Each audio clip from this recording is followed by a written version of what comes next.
नौ में सामाजिक विज्ञान आपदा प्रबंधन पाठ भूक्षरण भूस्खलन। इसमें पाठ को हम समझ रहे हैं, इन्हें आप नोट भी कर लीजिएगा। भूस्खलन जब पर्वतीय क्षेत्रों में पर्वतों की मिट्टी गुरुत्वीय आकर्षण के कारण टूटकर नीचे लुढ़कने लगे तो उसे भूस्खलन कहते हैं।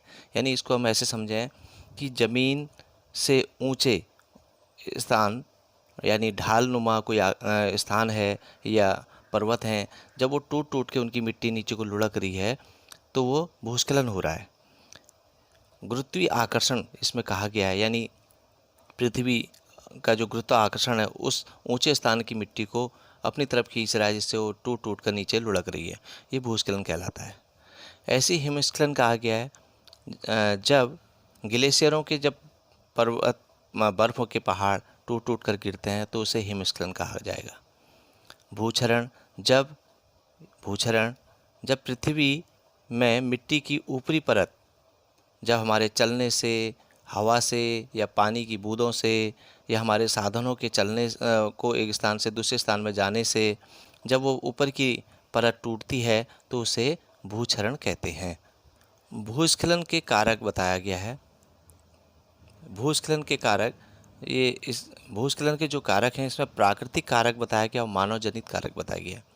भूस्खलन होने के जो कारक हैं, प्राकृतिक कारक को अगर हम देखें तो भूस्खलन प्राकृतिक रूप से तब होता है जब भूकंप आ रहे हों या बहुत ज़्यादा वर्षा हो रही हो, मिट्टी में पानी की ज़्यादा मात्रा हो गई जिससे मिट्टी अपने स्थान को छोड़ रही हो और वो नीचे को लुढ़क रही हो, तो वो प्राकृतिक कारण है। जैसे इसमें पानी है, पानी अगर उसका प्रवाह रुक रहा हो, प्राकृतिक कारण से कहीं रुक रहा हो, तो वो भी भूस्खलन का कारक बनता है।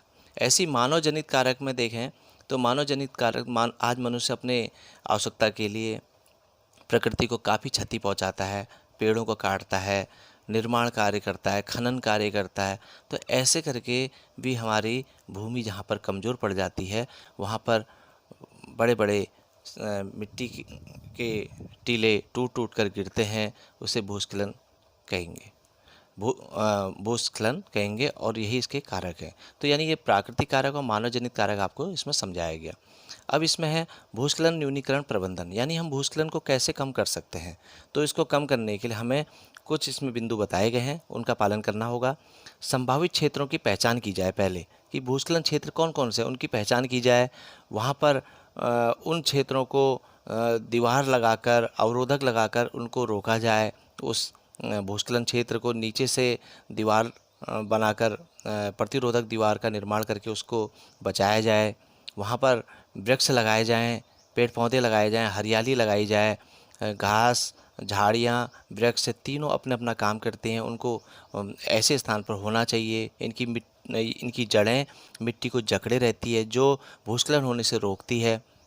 ऐसी सुनियोजित भूमि उपयोग हो, कहीं पर ऐसा नहीं कि हमारी भूमि को का भूस्खलन हो जाएगा बात को, उसको ऐसे स्थान पर हमें निर्माण नहीं करना चाहिए, ऐसे स्थान को हमने बचाना चाहिए। तो इसमें मैंने जो बिंदु बताए हैं उसमें पहला है संभावित क्षेत्र की पहचान, दूसरा सुनियोजित भूमि उपयोग, तीसरा प्रतिरोधक दीवारों का निर्माण, चौथा है अवरोधकों का निर्माण, पाँचवां है वृक्षों को लगाया जाए। अब उत्तराखंड में भूस्खलन का वर्णन इसमें बताया जा रहा है।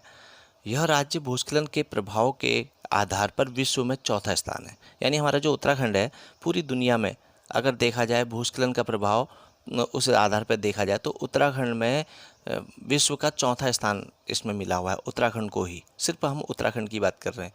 यहाँ पर 1200 से ज़्यादा क्षेत्रों को इसमें रखा गया है। NRS के अनुसार, इनके जो आंकड़े हैं उसके अनुसार अलकनंदा घाटी में 137 गांव, गंगा अलकनंदा घाटी में 24 गांव, गंगा चंद्रप्रभा घाटी में 25 गांव, गंगा घाटी में 21 तथा बेतसुती नदी के निकट 23 गांव संवेदनशील हैं। रुद्रप्रयाग, ऊखीमठ, केदारनाथ क्षेत्र के 60 तथा पिथौरागढ़ मालपा मार्ग में 13 गांव अति संवेदनशील बताए गए हैं। इसमें आज इतना ही। धन्यवाद।